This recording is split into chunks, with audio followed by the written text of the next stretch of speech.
100 billion, അതായത് 8 ലക്ഷം കോടി രൂപ.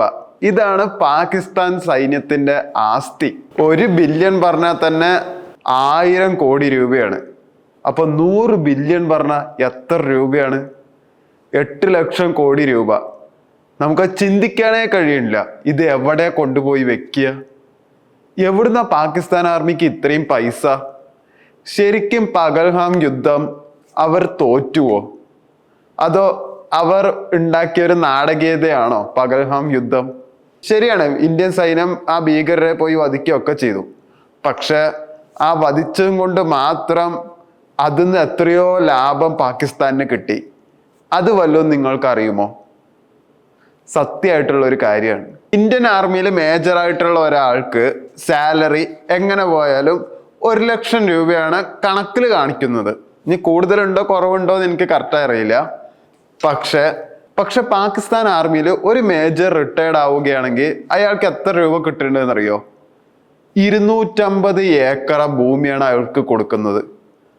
അതുപോലെ അയാൾക്കും അയാളുടെ കുടുംബത്തിനും ആയുഷ്കാലം ജീവിക്കാനുള്ള രൂപയും. പാകിസ്ഥാനിലെ ഒരു പ്രത്യേകതയുണ്ട്. പാകിസ്ഥാൻ മിലിറ്ററിയാണ് ഭരിക്കുന്നത്, പ്രധാനമന്ത്രിയല്ല. മിലിറ്ററിക്കാര് തീരുമാനിക്കും പ്രധാനമന്ത്രി ആരാണ് എന്നുള്ളത്.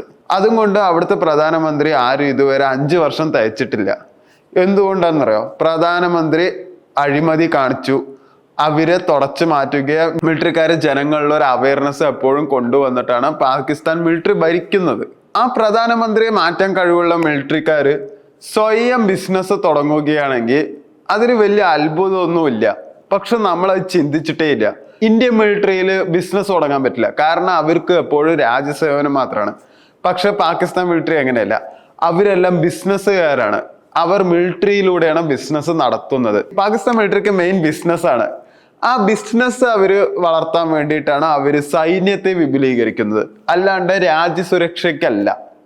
പാകിസ്ഥാനിലെ എല്ലാ ബിസിനസ്സും തകർന്ന് തരിപ്പണമാവുമ്പോഴും പാകിസ്ഥാൻ മിലിറ്ററിക്കാരുടെ ബിസിനസ് എല്ലാ വർഷവും 20 മുതൽ 30% വളർച്ചയാണ് ഉണ്ടാവുന്നത്. എന്നാൽ ഈ ബിസിനസ് എല്ലാം ലോക രാഷ്ട്രങ്ങളായിട്ട് ബന്ധപ്പെട്ടിരിക്കുന്നുണ്ട്.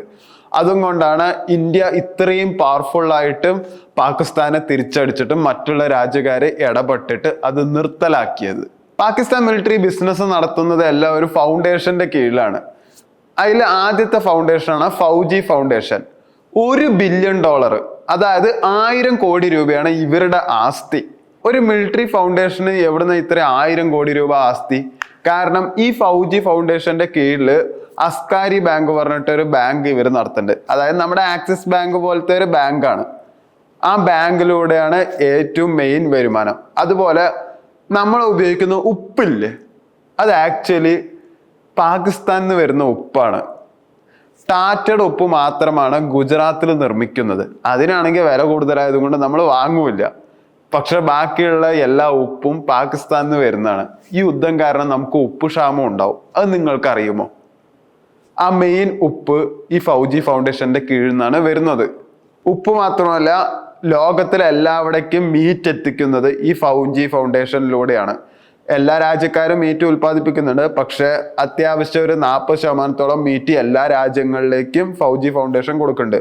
മീറ്റ് അത്രമാത്രം വലിയ ബിസിനസ് ആണ് എന്നുള്ളത് നമുക്ക് നമ്മുടെ ചുറ്റുവട്ടത്ത് നോക്കുമ്പോൾ തന്നെ നമുക്ക് നന്നായിട്ട് അറിയാവുന്ന കാര്യമാണ്. അത് മാത്രമല്ല, ഫൗജി ഫൗണ്ടേഷൻ ഹോസ്പിറ്റൽ ഇത് ലോകത്തെ എല്ലാവിടെയും ബ്രാഞ്ചുള്ള ഒരു ഹോസ്പിറ്റലാണ്. ഇതിലെ മെയിൻ എമൗണ്ട് റിട്ടയർഡ് ആയിട്ടുള്ള ആൾക്കാർക്ക് വേണ്ടിയിട്ട് അവരുടെ ക്ഷേമത്തിനും കാലാകാലങ്ങൾ ജീവിക്കാൻ വേണ്ടിയിട്ടുള്ള എമൗണ്ട് ശേഖരിക്കാൻ വേണ്ടിയിട്ടാണ് ഈ ഫൗജി ഫൗണ്ടേഷൻ തുടങ്ങിയത്. ഒരു മേജർ റിട്ടയർഡ് ആകുമ്പോൾ 250 ഏക്കർ കൊടുക്കുന്നത് ഞാൻ നേരത്തെ പറഞ്ഞല്ലോ. ഇത്രയും കൊടുക്കണമെങ്കിൽ ഈ ഫൗജി ഫൗണ്ടേഷന്റെ കീഴിൽ മാത്രം കറാച്ചി, ഇസ്ലാമാബാദ്, ബലൂചിസ്ഥാനിലൊക്കെ എത്രമാത്രം ഭൂമി സൈനികരുടെ കീഴിൽ വേണം? അടുത്ത AWT ആണ്, ആർമി വെൽഫെയർ ട്രസ്റ്റ്. ഇത് 1971 സ്ഥാപിച്ചത്. ഉദ്ദേശം $700 മില്യൺ ഇവരുടെ ആസ്തി, അതായത് ഒരു 7000 കോടി രൂപ.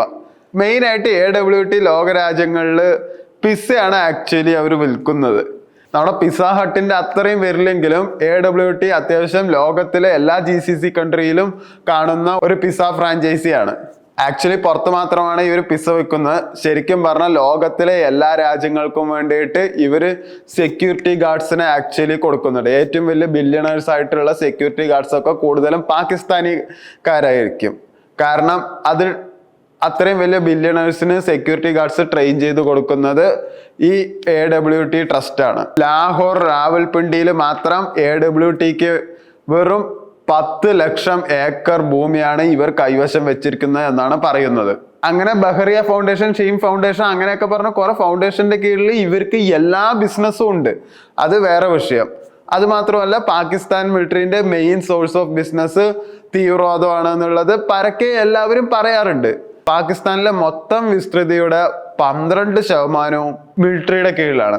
എന്ന് വെച്ചാൽ ഇപ്പൊ ഇന്ത്യ പോലത്തെ ഒരു രാജ്യത്തില് ഒരു തമിഴ്നാട് എന്ന സ്റ്റേറ്റ് മൊത്തം മിലിറ്ററിയുടെ കീഴിലാണ്. അത്രയും ഭൂമി പാകിസ്ഥാൻ മിലിറ്ററിക്ക് ഉണ്ട്. അത് മാത്രമല്ല, പാകിസ്ഥാന് സ്വന്തമായിട്ട് ആയുധ കച്ചവടം വളരെ കൂടുതലുള്ള ഒരു രാജ്യമാണ്. ലോകത്തിലെ മിക്ക GCC കൺട്രിയിലും എല്ലാവർക്കും, ഭീകരർക്കും എല്ലാവർക്കും ശരിക്കും ഇവർ ആയുധം സപ്ലൈ ചെയ്യുന്നത് മിലിറ്ററി തന്നെയാണ്. ഇനി നമുക്ക് പഹൽഗാമിലേക്ക് വരാം. പഹൽഗാമില് ഇപ്പൊ പാകിസ്ഥാന്റെ ജനറൽ മേധാവി സാജിദ് മുനീർ എന്ന വ്യക്തിയാണ്. അദ്ദേഹത്തിന് സാമ്പത്തിക സ്വയംഭരണം കരസ്ഥമാക്കാൻ പഞ്ചാബിന്റെ സപ്പോർട്ട് വേണമായിരുന്നു. അതായത് പാക് അധിനിവേശ പഞ്ചാബ്. കാരണം പാകിസ്ഥാന്റെ മൊത്തം പൊളിറ്റിക്സിലും പവറിലും പഞ്ചാബിന് ഒരു ഒഴിച്ചുകൂടാനാവാത്ത സംഭാവന ഉണ്ട്. അതായത് പണമായിട്ട് തന്നെ. പഞ്ചാബിനെ കയ്യിലെടുത്ത ബാക്കിയുള്ള എല്ലാ ജനങ്ങളുടെയും വോട്ട് കിട്ടുന്ന അദ്ദേഹം മനസ്സിലാക്കിയ അദ്ദേഹം പഞ്ചാബിന് കനാലിലെ വെള്ളം എത്തിക്കാൻ തീരുമാനിച്ചു. അങ്ങനെ സിന്ധു നടത്തുന്ന 5 കനാൽ നിർമ്മിച്ചിട്ട് പഞ്ചാബിലേക്ക് വെള്ളം എത്തിക്കാൻ അയാൾ ശ്രമിച്ചപ്പോൾ ബാക്കിയുള്ള പാകിസ്ഥാനിലെ സ്റ്റേറ്റിന് ഒന്നും വെള്ളം കിട്ടാതായി. അപ്പോൾ അത് വമ്പിച്ച പ്രക്ഷോഭം ഉണ്ടായി. ഈ പ്രക്ഷോഭം കെട്ടടങ്ങാൻ വേണ്ടിയിട്ട്, അവർ ഇതിനെതിരെ ചോദ്യം ചെയ്യാണ്ടിരിക്കാൻ വേണ്ടിയിട്ട്, മിലിറ്ററിയുടെ മുഖം രക്ഷിക്കാൻ വേണ്ടി അവർ പഹൽഗാമിലേക്ക് ശ്രദ്ധ തിരിച്ചുവിടുകയാണ് ചെയ്തത്. അതിൽ ജയിച്ച സാജിദ് മുനീർ മരിക്കുന്നത് വരെ അയാൾക്ക് സ്വയംഭരണം കിട്ടുമായിരുന്നു.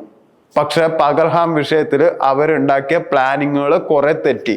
കാരണം പഹൽഗാം ആകുമ്പോൾ, കാർഗിലിൽ നമ്മൾ കുറച്ച് ഡൗൺ ആയപ്പോൾ പഹൽഗാമിൽ നമ്മൾ തിരിച്ചടിക്കുമ്പോൾ നമ്മുടെ മിലിറ്ററിയുടെ ആസ്തി വന്നിട്ട് 6 ലക്ഷം കോടി രൂപയാണ്.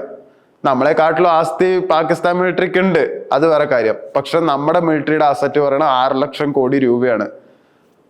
അതിൽ നമ്മുടെ സോഴ്സ് വളരെ വലുതായതുകൊണ്ട് അവർക്ക് കുറച്ച് അടിപതറി.